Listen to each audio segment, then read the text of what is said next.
ఉద్యోగుల కోసం ఉద్యమ బాట గులాబీ పార్టీ ఆధ్వర్యంలో ప్రణాళిక రేపు మీడియా ముందుకు విశ్రాంత ఉద్యోగులు జిల్లాల పర్యటనకు శ్రీకారం డిఏ పిఆర్సీ రిటైర్మెంట్ బెనిఫిట్స్ పై గలం ఉద్యోగ సంఘ నేతృత్వంతో కేటీఆర్ హరీష్ రావు సుదీర్ఘ భేటీ అంటూ చూస్తాను.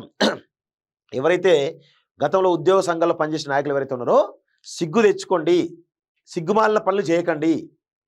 గతంలో కేసీఆర్ ప్రగతి భవన్ దగ్గర కాపలా కుక్కల్లాగా బానిస కుక్కల్లాగా ఉన్నటువంటి మీరు ఆ 10 సంవత్సరాలు ఉద్యోగుల యొక్క ట్రాన్స్ఫర్ విషయంలో కావచ్చు, మ్యూచువల్ ట్రాన్స్ఫర్ విషయంలో కావచ్చు, వివిధ రకాల బెనిఫిట్స్ విషయంలో కావచ్చు, ఒక్క మాట కూడా మాట్లాడినటువంటి ఈ బానిస కుక్కలందరూ కూడా ఇప్పుడు ఏం చేస్తూ ఉన్నారు? మళ్ళా ఇదొక బాట పడుతూ ఉన్నారు. ఉద్యోగులను రెచ్చగొట్టే పరిస్థితి తీసుకొస్తున్నారు. ఒక్కసారి ప్రభుత్వ ఉద్యోగులారా ఆలోచించండి. ఈ దొంగలను, ఈ బానిస కుక్కలు ఎవరైతే ఉన్నారో ఉద్యోగ సంఘాల మాజీ ఉద్యోగ సంఘాల పేరిట వస్తున్నటువంటి బానిస కుక్కలు, కేసీఆర్ కుక్కలు ఎవరైతే ఉన్నారో వాళ్ళను దయచేసి దగ్గర కూడా రానియద్దు. వాళ్ళందరినీ తరిమి కొట్టాలి అని చెప్పేసి కూడా ఈరోజు కాలోజీ టీవీ తరఫున మేము పిలుపునిస్తా ఉన్నాం. ఈ దుర్మార్గులు 10 సంవత్సరాల పాటుగా ఒక్క మాట కూడా మాట్లాడలేదు. బానిస కుక్కలన్నీ కూడా వాళ్ళన్నీ కూడా కేసీఆర్ ఎర్రవెల్లి ఫామ్ హౌస్ దగ్గర కాపలా కుక్కలు, బానిస కుక్కలు అని చెప్పేసి ఈరోజు మేము డిక్లేర్ చేస్తా ఉన్నాం. ఇప్పుడు వచ్చి మాట్లాడుతున్నాం. వీళ్ళకు అసలు రైటే లేదు. చెప్పాలంటే వీళ్ళకు ఉద్యోగుల గురించి మాట్లాడే రైటే లేదు. దయచేసి మీ హక్కులను పోరాడండి, మీ హక్కుల కోసం పోరాడండి, తప్పలేదు.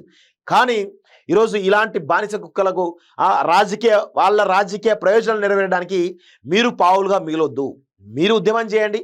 మీకోసం ప్రజా సంఘాలు, పౌర సంఘాలు, మాలాంటి వాళ్ళం చాలామంది కూడా మీకోసం, మీ వెనక, మీ ముందు ఎన్ని రకాలుగా ఎట్లా కావాలో అట్లా నిలబడతామనే విషయంలో గుర్తుపెట్టుకోవాలి. కానీ ఇలాంటి బానిస కుక్కలు మాత్రం నమ్మొద్దు, నమ్మద్దు. మళ్ళా కేసీఆర్ వచ్చిందంటే మీ మ్యూచువల్ ట్రాన్స్ఫర్ అయిపోతాయి, మీ ట్రాన్స్ఫర్లు అయిపోతాయి, మీకు రావాల్సిన బెనిఫిట్స్ అయిపోతాయి, అన్ని రకాలుగా అయిపోయి కనీసం మీరు సమ్మె చేయడానికి కానీ, ఒక మాట మాట్లాడడానికి కానీ ఒక్క నోరు కూడా ఉండదు అనేది గుర్తుపెట్టుకోండి. ఎవరైతే ఉద్యోగ సంఘాలు ఎవరైతే ఉన్నారో వాళ్ళందరూ కూడా కేసీఆర్ కాళ్ళ దగ్గర సాష్టాంగ నమస్కారం చేస్తుంటారు తప్ప బానిస కుక్కలా ఉంటుంది తప్ప ఏది చేయరని విషయంలో గుర్తుపెట్టుకోవాలి. తిరంగ యాత్రకు భారీ స్పందన. పీఓకే అంశంపైనే పాక్ మాట్లాడాలి, లేదంటే చర్చలు అనవసరం. మాజీ ఉపరాష్ట్రపతి వెంకయ్యనాయుడు ట్యాంక్ బండ్ దగ్గర తిరంగ యాత్ర తరలి వచ్చిన ప్రముఖులు అంటూ చూస్తారు. సర్టిఫికెట్ల దందాకు చెక్. 3 సర్కిల్లో బోగస్ బర్త్ సర్టిఫికెట్లు. విజిలెన్స్ ఎంక్వైరీలో బయటపడ్డ వాస్తవాలు. మెదక్, ఆంధ్ర పాదమస్ చెందిన వారికి అడ్డదారిలో అందజేత అంటూ చూస్తున్నాం. నక్సల్స్ కు దెబ్బ. 20 మంది మావోయిస్టుల అరెస్ట్, భారీగా ఆయుధాల స్వాధీనం. వివరాలు వెల్లడించిన ములుగు ఎస్పీ శబరీష్. మరో 8 మంది లొంగుబాటు అంటూ చూస్తా ఉన్నాం.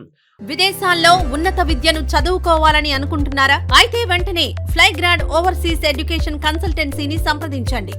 మీ విదేశీ కలలను సాకారం చేసుకోండి. ఫ్లైగ్రాడ్.